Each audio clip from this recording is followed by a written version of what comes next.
Amados irmãos, hoje, atendendo a um pedido meu, Reverendo Tiago de Camargo, um pastor à altura, deu para perceber, né? Veio me substituir na pregação da mensagem. O pastor Tiago foi meu seminarista, meu licenciado, meu pastor auxiliar, me substituiu no pastoreio da igreja, que eu pastorei 9 anos lá em Vargem Grande Paulista. Mas muito mais do que isso, o pastor Tiago é meu amigo, meu irmão de fé, é um daqueles pastores que a gente glorifica a Deus pela vida, aquece o nosso coração, vê que Deus continua levantando homens vocacionados para cooperarem com Cristo na condução do rebanho. Ontem, em cima da hora, falei: meu irmão, me ajude, preciso que você me substitua amanhã para pregar no meu lugar. Eu passei o dia ontem nas providências lá do sepultamento do reverendo Flávio, preparação do culto de hoje, liturgia, combinando com vários pastores. Éramos 13 pastores hoje lá, na condução da liturgia, do serviço fúnebre, auxiliando a Glauci com funerária, com cemitério, enfim. Estivemos ontem lá, minha esposa, o presbítero Rafael e a Patrícia. Eu não tive a menor condição de nem folhear o meu sermão, e além de estar concentrado no que eu precisaria fazer hoje cedo lá, então pedi para que ele pudesse me substituir, e ele prontamente atendeu. Os irmãos lá, muito encarecidos, muito graciosamente cederam, o conselho cedeu. O presbítero Éder está aí com ele, é o sogro dele, certo? Eles cederam, entenderam a minha necessidade e atenderam o meu pedido, o meu apelo, meu pedido de apoio nesse momento, né? Momento difícil em que perdemos um grande companheiro, o reverendo Flávio. Como eu falei no início, nosso coração lamenta muito a perda. Nós pelejamos por todos os dias da internação dele, que foram 39 dias, nós aguardávamos ansiosos o boletim diário para compartilhar com a igreja. Algumas vezes saímos jubilantes porque a notícia era boa, outras vezes a notícia era mais difícil, e eu conclamava a igreja. Quando eu compartilhava a informação, eu dizia: pare o que você está fazendo agora e vamos orar. Então o Senhor respondeu a nossa oração e curou definitivamente o nosso irmão, o reverendo Flávio. Onde ele está agora, ele nunca mais está sujeito a vírus, a doenças, a nenhuma enfermidade, a nenhuma dor, a nenhuma tristeza. Mas nós continuamos aqui na igreja militante, carecemos da graça do Senhor e carecemos de ouvir o Senhor.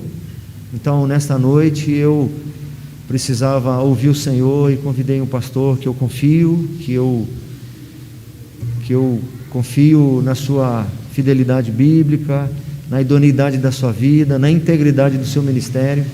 Hoje o reverendo Tiago vai poder se apresentar um pouco melhor, está aqui para falar conosco. Seja bem-vindo, meu irmão, Deus te abençoe.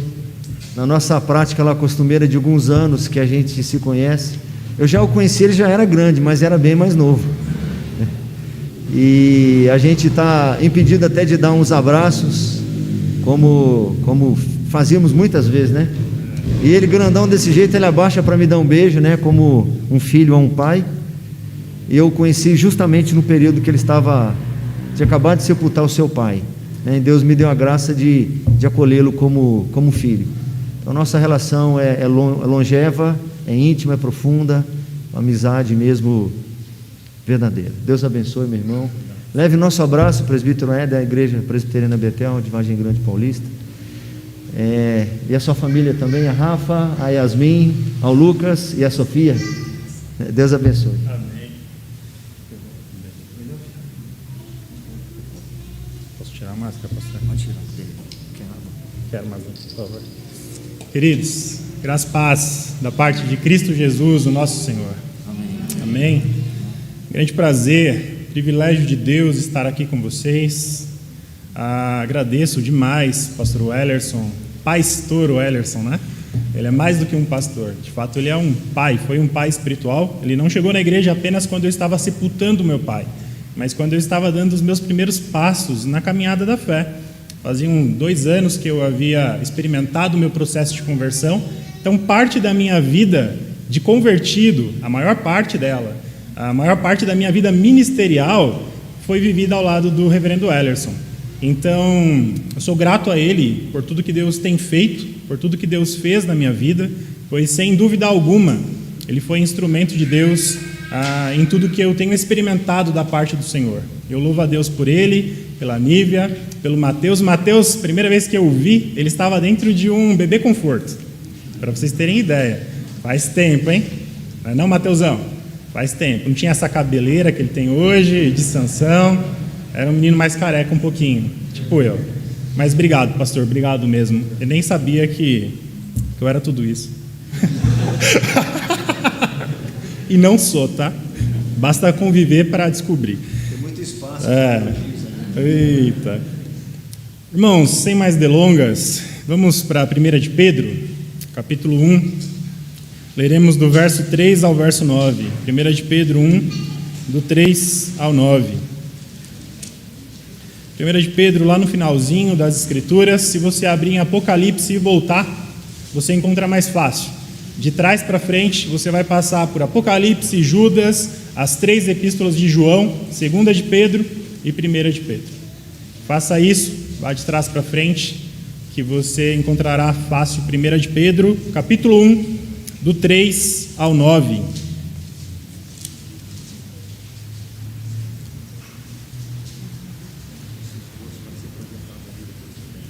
Legal.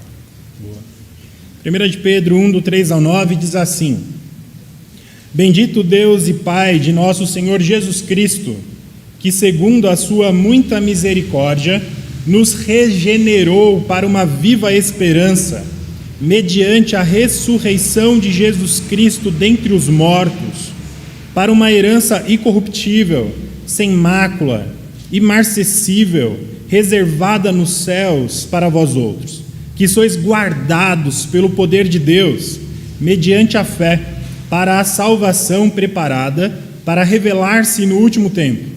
Nisso exultais, embora no presente, por breve tempo, se necessário, sejais contristados por várias provações, para que, uma vez confirmado o valor da vossa fé, muito mais preciosa do que ouro perecível, mesmo apurado por fogo, redunde em louvor, glória e honra na revelação de Jesus Cristo, a quem não havendo visto, há mais, no qual não vendo agora, mas crendo, exultais com alegria indizível e cheia de glória, obtendo o fim da vossa fé, a salvação da vossa alma. Vamos orar mais uma vez, pedir a Deus que nos dê discernimento, que ilumine a nossa compreensão, para entendermos a palavra do Senhor e aplicarmos a palavra do Senhor às nossas vidas. Vamos pedir isso ao Pai?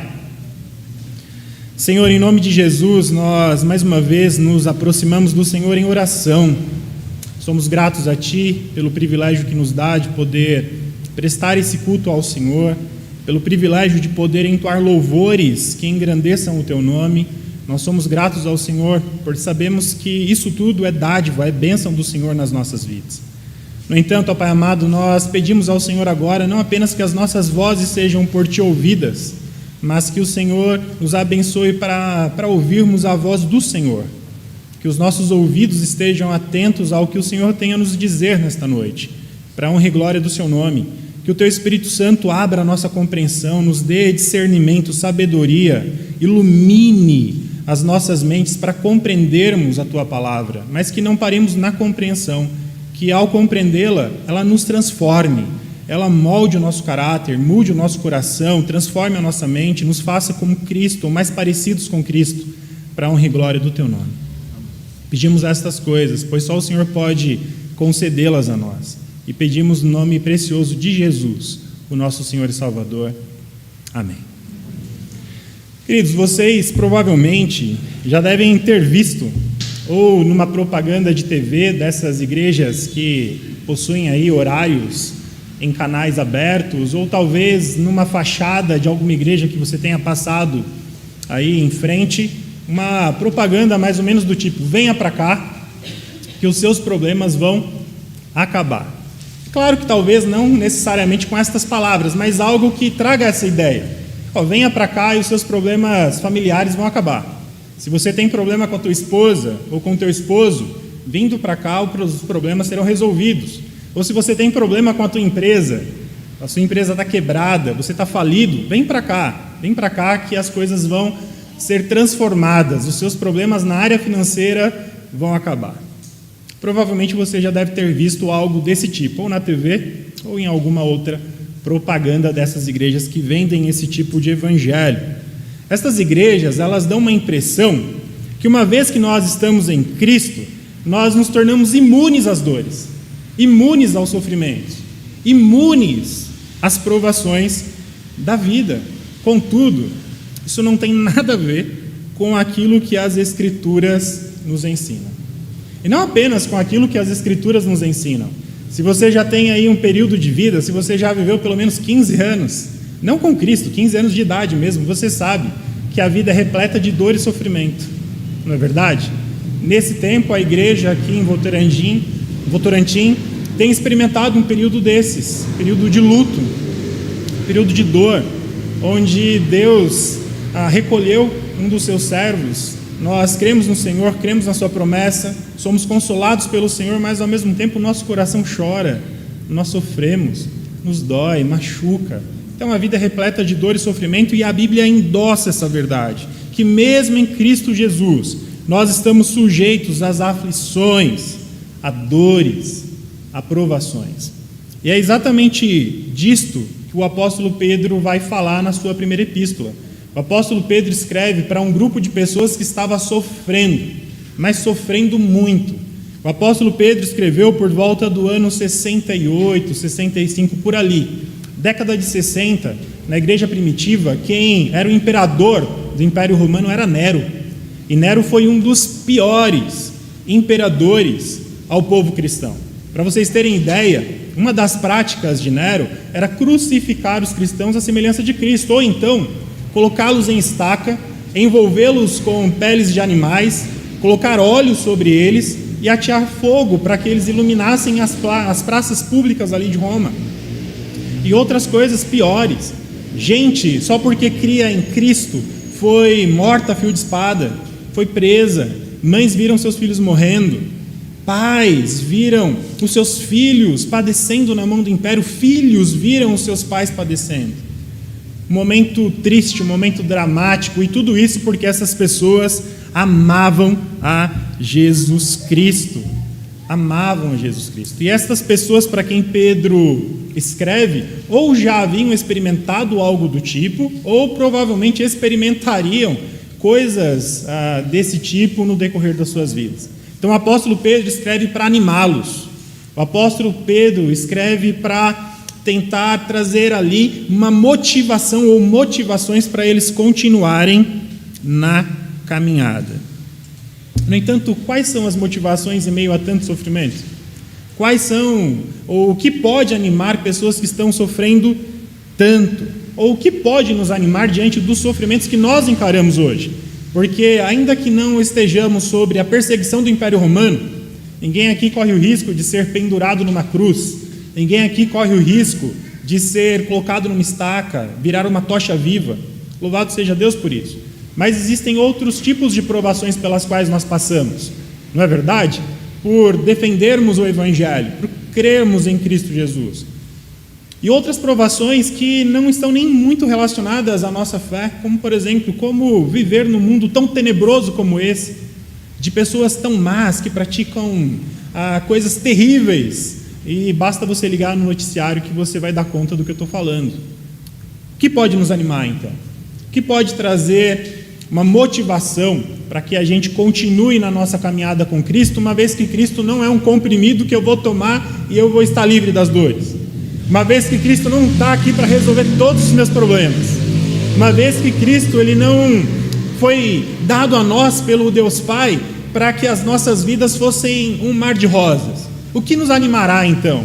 O que nos motivará? Quais são os fundamentos estabelecidos pela palavra que fazem com que eu continue caminhando com Jesus Cristo, apesar dos pesares? Eu quero compartilhar com vocês então 3 fundamentos do consolo cristão em meio aos sofrimentos e às provações do presente. 3 fundamentos. Quais são? É claro que a palavra de Deus traz muitos outros, mas eu vejo aqui, neste texto de 1 de Pedro, pelo menos esses 3 fundamentos. Primeiro fundamento, que Pedro é enfático em nos dizer: a glória futura é maior que os sofrimentos e as provações do presente. Louvado seja Deus. Louvado seja Deus, porque quando nós olhamos para aquilo que está por vir, aquilo é muito maior, muito melhor, muito mais desejável, muito mais palatável, muito mais precioso do que qualquer experiência que nós tenhamos aqui neste mundo. Louvado seja o nosso Deus por isso. E o apóstolo Pedro vai nos mostrar isso dizendo o seguinte: olha só o que ele diz no verso 3. Ele vai dizer que nós fomos regenerados para uma viva esperança por meio da ressurreição de Cristo. Verso 3 diz assim: bendito Deus e Pai de nosso Senhor Jesus Cristo, que segundo a sua muita misericórdia nos regenerou para uma viva esperança mediante a ressurreição de Jesus Cristo. Então veja bem, a ideia do apóstolo Pedro é que Deus, por causa da sua muita misericórdia, nos fez nascer de novo, nos gerou de novo, por meio da ação do Espírito, através da ressurreição de Cristo. Então hoje nós somos novas criaturas, mas novas criaturas que estão caminhando para um propósito muito melhor do que esta vida que nós temos vivido. Nós estamos caminhando e nós estamos avançando para uma esperança viva, para uma esperança futura. A ideia de esperança nas Escrituras tem um peso escatológico. Todas as vezes que você ler um texto que trate de esperança, o autor está levando os teus olhos para aquilo que ainda vai acontecer. Então esse peso escatológico, ou seja, a base da nossa esperança ou a base da nossa alegria não está nas coisas do presente, segundo o apóstolo Pedro. Nós fomos regenerados para uma esperança ou para algo que ainda está por vir. Então a base está nas coisas que estão por vir e não no presente, aquilo que nos motiva, aquilo que fundamenta a nossa caminhada com Cristo. Então neste caso, a esperança que Pedro está falando aqui, ela é viva porque não está firmada no sucesso humano, nem no seu bem-estar, nem nos projetos que nós temos, mas ela está firmada nas promessas de Deus em Cristo Jesus, que hão de se realizar nas nossas vidas na volta do nosso Senhor.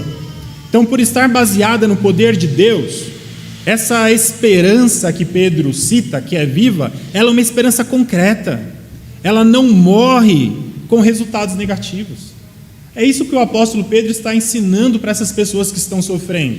Imagine, elas correm o risco de perder a vida a qualquer momento. Elas estão padecendo fome, estão padecendo de sede, não conseguem trabalho porque confessam a Cristo Jesus. E o apóstolo Pedro está dizendo, mesmo assim, há esperança e há uma esperança viva, porque ela não está firmada nos resultados negativos que vocês estão experimentando agora, mas ela está firmada naquilo que Deus tem reservado para vocês em Cristo Jesus. Então nós podemos vivenciar todos os dramas humanos, podemos perder tudo, dinheiro, família, saúde, mas nunca perderemos o que Cristo conquistou para nós. É isso que o apóstolo Pedro está dizendo. Uma vez que nós fomos gerados novamente em Cristo, uma vez que agora nós estamos caminhando para essa esperança, os nossos pés estão firmados numa rocha que jamais se abalará. Pedro enfatiza que, como filhos de Deus, nós possuímos uma herança da parte do Senhor que é permanente. Permanente. Olha só o que diz o verso 4. Verso 4 aí de 1 Pedro, capítulo 1. Que nós fomos, verso 3, que nós fomos gerados novamente por meio da ressurreição de Cristo, por causa da misericórdia de Deus, para quê? Para uma viva esperança, para uma herança, agora verso 4, incorruptível, sem mácula, imarcessível, reservada nos céus para vós outros. Há uma herança que o próprio Deus tem reservado para nós nos céus. Uma herança que é incorruptível, imarcessível e imaculável. É uma herança que não apodrece, que não se deteriora. É uma herança que não sofre qualquer tipo de contaminação. Ela é sem mácula e ela de forma alguma deixará de ser nossa, porque ela está garantida a nós em Cristo Jesus, o nosso Senhor. Então qual que é a ideia do apóstolo Pedro aqui? Se a gente quer continuar dando passos neste mundo tenebroso, se a gente quer continuar avançando no nosso relacionamento com Cristo Jesus, apesar das dores, dos sofrimentos, das angústias e das provações pelas quais nós passamos, a gente tem que parar de olhar para o presente e começar a olhar um pouquinho mais para aquilo que Deus tem reservado para nós em Cristo. Sabe qual é o meu problema? Sabe qual é o teu problema? A gente é muito apegado às coisas daqui. A gente é muito apegado ao agora. Nós medimos sucesso com base naquilo que nós experimentamos hoje. E nos esquecemos que o sucesso do cristão está com base, ou é baseado naquilo que Deus conquistou para nós na cruz do Calvário. Os nossos olhos, eles estão voltados às heranças terrenas, só que elas são corruptíveis. Elas podem ser roubadas, elas são alteradas. E diante da herança que Deus tem para nós, elas são extremamente pequenas. Se nós queremos de fato ter esperança, nós precisamos tirar os nossos olhos desse mundo desesperançoso e colocar os nossos olhos naquilo que Deus conquistou em Cristo Jesus e naquilo que está reservado por Deus para nós em Cristo Jesus, o nosso Senhor. A gente tem que parar de olhar para o agora e começar a olhar para o porvir.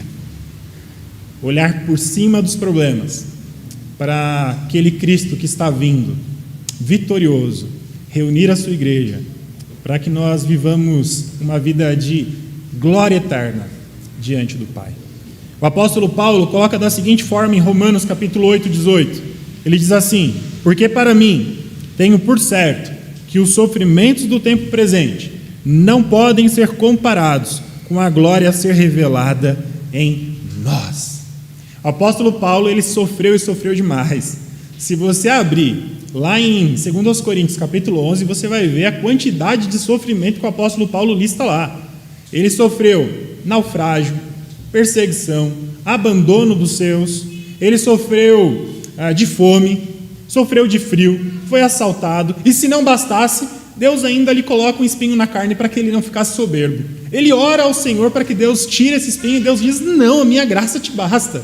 Se tem alguém que sabe o que é sofrer pelo Evangelho, este alguém foi, além de Cristo, é claro, o apóstolo Paulo. O apóstolo Paulo. E ele diz: eu tenho por certo que os sofrimentos do tempo presente não podem ser comparados com a glória a ser revelada em nós. Havia mais anseio pela glória do porvir do que pela glória humana no apóstolo Paulo. E é isso que transformou a vida do apóstolo Paulo. Ou foi isso que fez com que o apóstolo Paulo vivesse todas essas experiências, mas em contentamento. Foi isso que fez com que o apóstolo Paulo entendesse que o melhor para mim é o morrer e estar em Cristo. E que a minha vida só tem sentido porque Cristo vive em mim. Se nós queremos esperança de fato, nós precisamos lançar os nossos olhos para Cristo ou em Cristo Jesus, para a sua volta e para aquilo que Deus tem reservado para nós no seu Filho.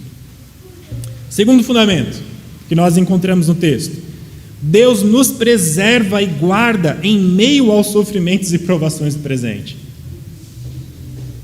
Que texto maravilhoso! O apóstolo Pedro não diz apenas que Deus está preservando para nós uma herança que é maior do que qualquer coisa que eu possa experimentar neste mundo, maior que os diplomas, maior que o casamento, maior que ter filhos, maior que tudo. Não existe bênção neste mundo que seja maior do que a bênção que está reservada para nós em Cristo. E não apenas Deus guarda esta herança para nós, mas Ele nos guarda, Ele nos preserva para essa herança. É isso que o apóstolo Pedro nos ensina no verso 5. Olha, só o que diz o verso 5: que sois guardados pelo poder de Deus, mediante a fé, para a salvação preparada para revelar-se no último tempo. Então Deus tem uma herança guardada para nós, mas Deus também tem um povo guardado para a sua herança. Veja bem, Pedro diz que nós somos guardados pelo poder de Deus. Esse termo guardado é de origem militar. Lá no original, quando você pesquisa, você vê que a palavra usada pelo apóstolo Pedro era a mesma palavra usada para aqueles defensores, né, para o exército que guardava uma cidade. Então Deus está nos guardando, nos defendendo, nos protegendo. É essa a ideia do apóstolo Pedro. Então o tempo verbal também dessa palavra nos ensina muita coisa, porque o tempo verbal é que Deus está constantemente nos guardando, constantemente garantindo que nós cheguemos em segurança à herança que Ele tem reservado para nós. Então veja bem, não existe tropeço que você dê, não existe provação que você enfrente, não existe tribulação pela qual você passe, que Deus não esteja no controle da sua vida. Lembre-se disso. Deus está nos guardando, e Ele está nos guardando o tempo todo. O tempo todo. Quando nós estamos doentes, estamos sendo guardados por Deus? Óbvio que sim. Quando ficamos desempregados, estamos sendo guardados por Deus? É claro que sim. Existe uma vertente teológica que diz que não, que nós só somos alvos da bênção de Deus quando nós desfrutamos de coisas boas. E não é isso que a palavra de Deus nos ensina. Não é isto que Pedro está dizendo. O apóstolo Pedro está dizendo para essas pessoas que estão sofrendo: vocês são guardados sim pelo Senhor. Deus está ao derredor de vocês. Isso me faz lembrar de um salmo que eu gosto muito, Salmo 139. Lá Davi, ele começa a fazer algumas perguntas: para onde me ausentarei do teu espírito? Para onde fugirei da tua face? Se subo aos céus, lá estás. Se faço a minha cama no mais profundo abismo, lá estás também. Se tomo as asas da alvorada e me detenho nos confins dos mares. Davi chega à conclusão: ainda lá me haverá de guiar a tua mão, e a tua destra me susterá. Que coisa boa, saber que não tem um lugar sequer neste universo onde eu esteja ausente de Deus, e onde Deus não esteja me guardando e me protegendo por causa do seu amor por mim em Cristo Jesus, o meu Senhor. Que coisa boa. Então não é só quando as coisas vão de vento em polpa, não é só quando as coisas estão boas que Deus está nos abençoando e nos preservando. Deus nos preserva e nos guarda em toda e qualquer situação, inclusive quando enfrentamos provações, porque o guardar de Deus não significa estar imune às provações. Como eu já disse, essas pessoas, muitos provavelmente, foram vítimas da perseguição, mas eram guardados pelo Senhor, eram protegidos pelo Senhor. E a prova disso é que quando eles fecharam os olhos neste mundo, eles abriram na glória. É isso que nós devemos desejar, ou é nisso que deve se basear a nossa esperança. Que Deus está nos guardando, guardando a nossa vida, guardando-nos para algo maior, e mesmo que percamos a vida por alguma razão, seja pela perseguição, seja por uma enfermidade, nós abriremos os nossos olhos na glória, porque Deus nos guardou. Ele fez com que nós perseveremos, ou nos faz perseverar. Essa é a tal da perseverança dos santos, o Deus que nos faz perseverar para a tua glória. Vemos no verso 5 que quem preserva o cristão, então, não é o próprio cristão. Quem preserva o cristão não é o trabalho do cristão. Quem preserva o cristão não são os diplomas que o cristão tem. Quem preserva o cristão não é o dinheiro ou o acesso que ele tem à medicina. Nós perdemos também, hoje ou ontem, o prefeito de São Paulo, o Bruno Covas. Alguém com recursos, alguém com acesso a melhor das saúdes que o Brasil pode oferecer, mas que infelizmente perdeu a luta para o câncer. Quem nos guarda não somos nós, não é o que nós possuímos, lembre-se disso. Às vezes nós buscamos segurança em coisas que não dão segurança de forma alguma. Talvez você seja assim, talvez você esteja buscando segurança num diploma, ou num terceiro diploma. E acredite que o seu mestrado, que o seu doutorado, isso vai te dar a segurança que você precisa para a vida. Não que isso seja errado, é muito bom, busque-o e busque-o para a glória de Deus, mas não coloque a sua esperança nele. Talvez você pense que a sua segurança está na vacina. A vacina é boa, tome quando ela chegar, mas coloque sua esperança nela não. O único que pode promover segurança de fato, a segurança que faz com que fechemos os olhos aqui e abramos na glória, é o Senhor. É o Senhor, em Cristo Jesus, não por quem nós somos, não pelo que nós fazemos, mas por quem Cristo é, pelo que Ele fez na cruz do Calvário. Lembre-se disso. Como eu já disse, apesar de nos guardar, apesar de nos proteger, nós não estamos imunes a tempos de provação. Quero recorrer novamente ao apóstolo Paulo. O apóstolo Paulo, escrevendo ao seu filho na fé, Timóteo, 2 Timóteo, capítulo 4, ele lista uma série de dificuldades em sua vida. Eu não vou ler todas elas. Ele diz que ele sofreu um iminente martírio, que ele foi abandonado pelos seus, que ele estava vivendo em condições insalubres, frio, lugar úmido, que ele estava ali sendo acusado por terceiros, enfim, todas as perseguições e males que nós não desejamos enfrentar. Contudo, mesmo em meio a situações mais desfavoráveis no seu ministério, olha só o que o apóstolo Paulo declara em 2 Timóteo, capítulo 4, versos 17 e 18. Ele diz assim: mas o Senhor me assistiu e me revestiu de forças, para que por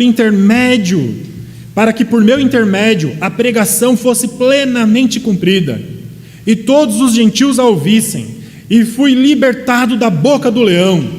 O Senhor me livrará também de toda obra maligna e me levará a salvo para o seu reino celestial. A Ele glória pelos séculos dos séculos. Amém. Um homem preso, sofrendo um monte na prisão, preso de maneira injusta porque pregava Cristo Jesus, e ele diz: mas Deus me assistiu e me revestiu de forças. Ele não está num palácio, ele não está num hotel 5 estrelas, ele não está nem sequer na sua própria casa escrevendo a Timóteo. Ele está enfrentando um dos piores momentos pelos quais ele viveu. E ele disse: mas Deus me assistiu e me revestiu de força. Deus continua me libertando da boca do leão. Por causa do favor do Senhor sobre a minha vida, eu tenho cumprido o meu ministério. Louvado seja Deus pelos séculos dos séculos. Amém. E o mesmo nós podemos dizer. Deus tem nos assistido e Deus tem nos revestido de forças. Apesar das dificuldades, apesar dos tempos difíceis, apesar de todas as dúvidas que esse período de pandemia tem gerado, apesar de todas as perdas que esse período de pandemia tem gerado, Deus está nos assistindo e nos revestindo de forças. Deus está conduzindo as nossas vidas. Deus está nos amparando, nos sustentando de todas as maneiras, nos sustentando com aquilo que é de mais precioso, com a sua palavra agora, mas já te sustentou com alimento físico também. Hoje você já comeu, hoje você já bebeu, você já tomou um bom banho, você está aqui cheirosinho, trocado. Louvado seja Deus que tem te assistido e te revestido de forças. Deus tem nos guardado, lembre-se disso. Deus é o nosso guarda. E o Salmo 125, sempre confundo 125 com 127, acho que é o 125 mesmo, diz que Deus nos guarda, Ele está ao nosso derredor, Ele não dormita, Ele é como uma sombra à nossa direita. De dia não nos molestará o sol, nem de noite a lua. Ele guardará a nossa entrada e a nossa saída, nos guardará para sempre. É o 121? Valeu, Rev. É bom ter um pastor sempre do lado, né? Principalmente quando você está pregando e dá gafe. Obrigado, Rev.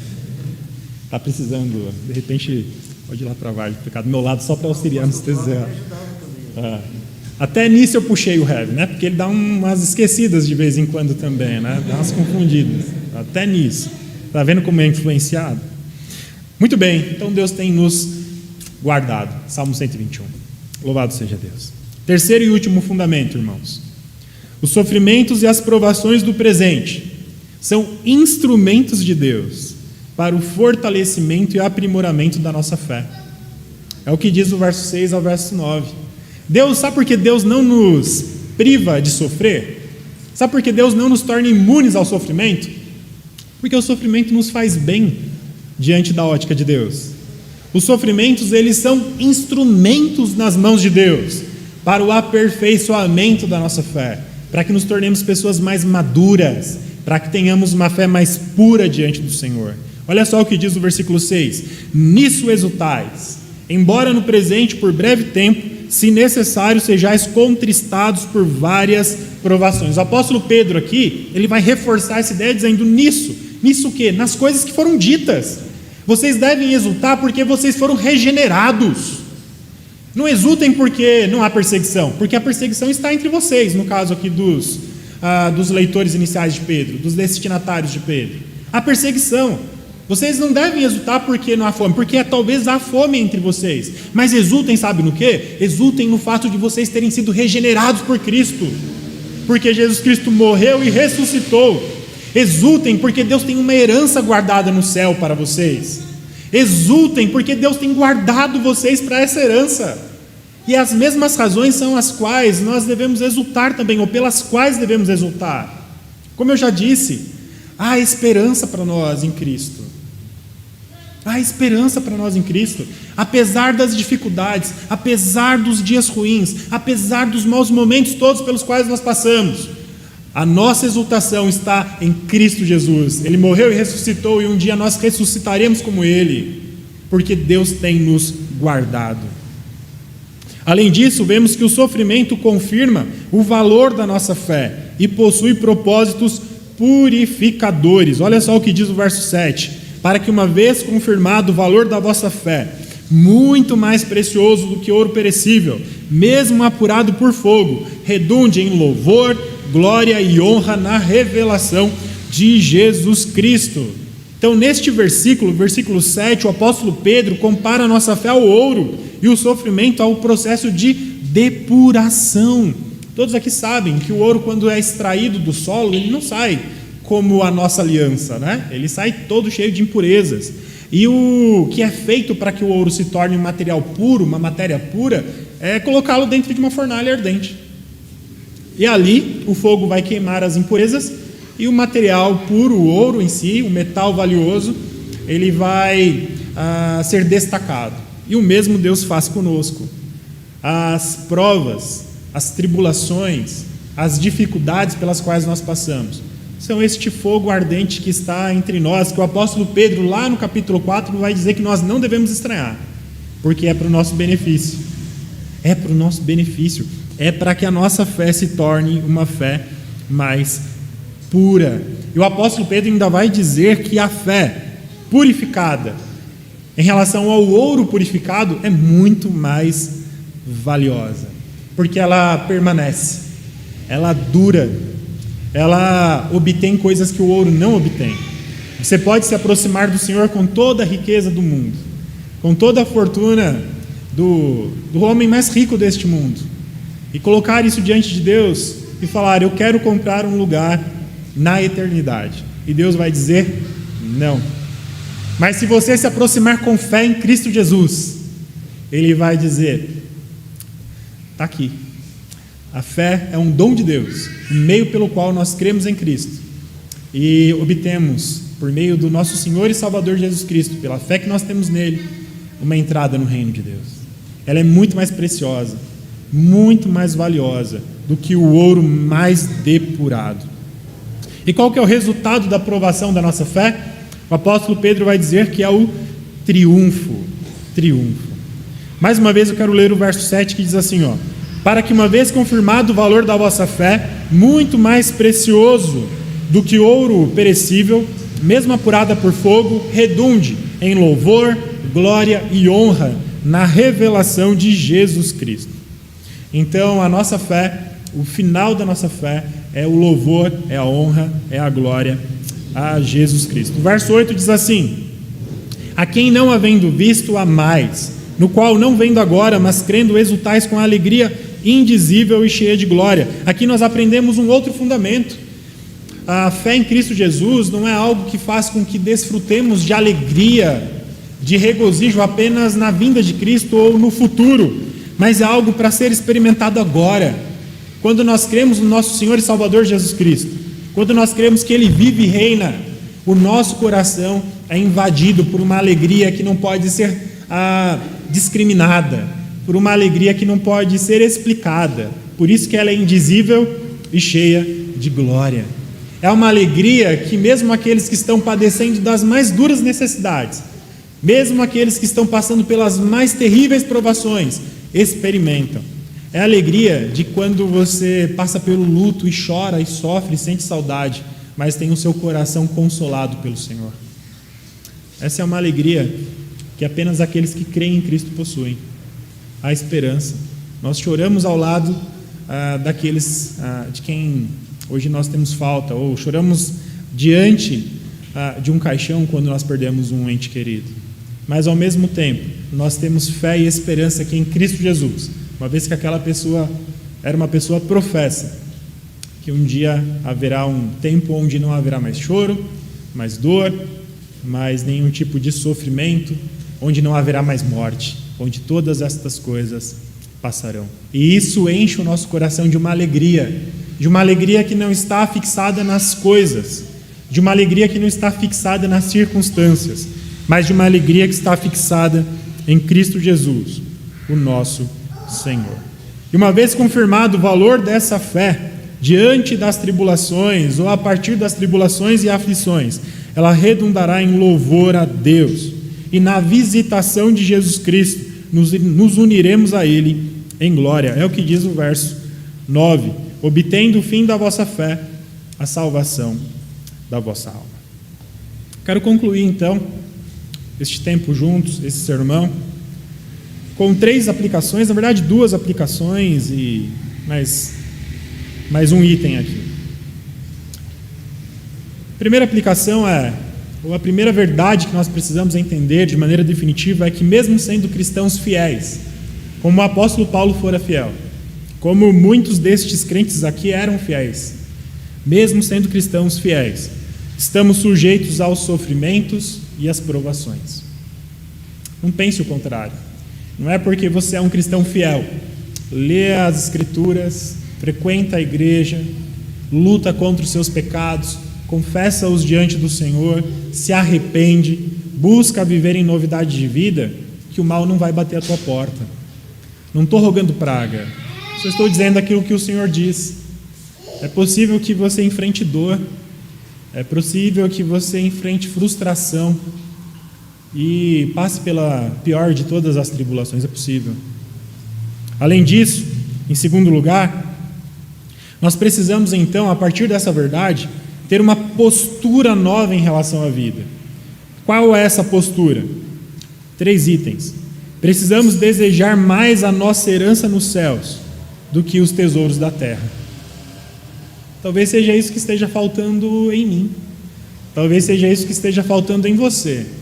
Talvez você anda triste, aborrecido, desanimado, sem esperança. Talvez você esteja olhando mais para o agora do que para o porvir. Talvez você esteja mais apegado aos tesouros que você não possui do que o maior de todos os tesouros que Deus já tem para você em Cristo Jesus, o nosso Senhor. É essa a lição do apóstolo Pedro a esses leitores. Não olhem só para aquilo que lhes falta, mas olhe para aquilo que abunda em Cristo Jesus.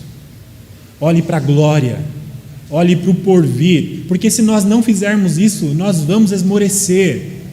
Nós vamos esmorecer quando o desemprego bater à nossa porta, quando o luto se aproximar de nós, quando enfermidades se aproximarem das nossas casas. Nós vamos esmorecer. A única chance de não esmorecermos é estarmos mais apegados àquilo que Deus conquistou para nós do que àquilo que nós não conquistamos neste mundo. Além disso, precisamos olhar para além das circunstâncias por meio da fé. O apóstolo Pedro falou de coisas aqui que apenas cristãos podem contemplar, apenas cristãos podem experimentar. Ele chamou a atenção para Cristo. Nós precisamos olhar para além das circunstâncias. Se você fitar os teus olhos nas circunstâncias, elas vão se agigantar diante de você, e a frustração vai vir, o desânimo vai vir. Então olhe para além das circunstâncias, olhe para Cristo por meio da fé. O nosso Deus é maior do que qualquer problema, é maior do que qualquer dificuldade, é maior do que qualquer provação ou tribulação. E por fim, precisamos encarar as provações como um instrumento de Deus para o nosso crescimento. Não fique desanimado quando a provação e a tribulação bater à sua porta. Lembrem, Deus ele nos dá provações, mas ao mesmo tempo Ele nos dá tudo aquilo que é necessário, toda a provisão que é necessária para passarmos pelas provações. O apóstolo Paulo, lá em Coríntios, não falando necessariamente de provação, mas de tentação, diz isso. Em 1 Coríntios 10:13, ele diz que não nos foi dada a tentação que não nos fosse humana, mas juntamente com a tentação nos dará livramento, de sorte que possamos suportar. Deus tem nos abençoado, Deus tem nos sustentado, Deus tem provido as nossas vidas. Então não se aborreça com a provação, mas olhe para a provação nessa perspectiva. Deus está trabalhando em mim. Deus está trabalhando em mim. Deus está trabalhando na minha fé. Deus está trabalhando no meu coração. Louvado seja o Senhor por isso. Vamos orar? Pai amado, em nome de Jesus, nós te damos graças pela tua palavra, que sempre nos desafia, nos orienta, nos ensina, nos educa, nos aperfeiçoa, nos anima. Louvado seja o Senhor por ela. Pedimos a Deus amado que, para a honra e glória do seu nome, o Senhor aplique as verdades da tua palavra que foram ditas nesta noite às nossas vidas, em nome de Jesus. Que nós aprendamos, ó Deus amado, a amar mais a herança do Senhor do que os bens desta terra. Para a honra e glória do seu nome, que o nosso coração esteja apegado à herança que o Senhor tem para nós em Cristo, e que nós, ó Deus amado, estejamos seguros no Senhor, sabendo que o Senhor tem guardado as nossas vidas, que o Senhor tem nos preservado, que o Senhor tem nos livrado do mal, que o Senhor tem nos preservado para um propósito maior, que o Senhor mesmo definiu na eternidade para cada um que aqui está. Ajuda-nos, ó Deus, a crer nessas verdades, para a honra e glória do teu nome. Ajuda-nos, ó Deus, a olhar para as circunstâncias com os olhos da fé e encontrar o Senhor além das circunstâncias, para a honra e glória do seu nome. E ajuda-nos, ó Deus, a compreendermos as provações como instrumentos do Senhor. E que sejamos como o apóstolo Paulo, que quando provado, que quando tivermos espinhos na carne, que nós concluamos como ele concluiu, que a tua graça nos basta. Que a nossa alegria esteja em ser fraco, para que a sua graça nos fortaleça em Cristo. Que assim o seja, Deus amado, com esta igreja, com a minha vida, com a igreja do Senhor. Oramos em nome de Jesus. Amém.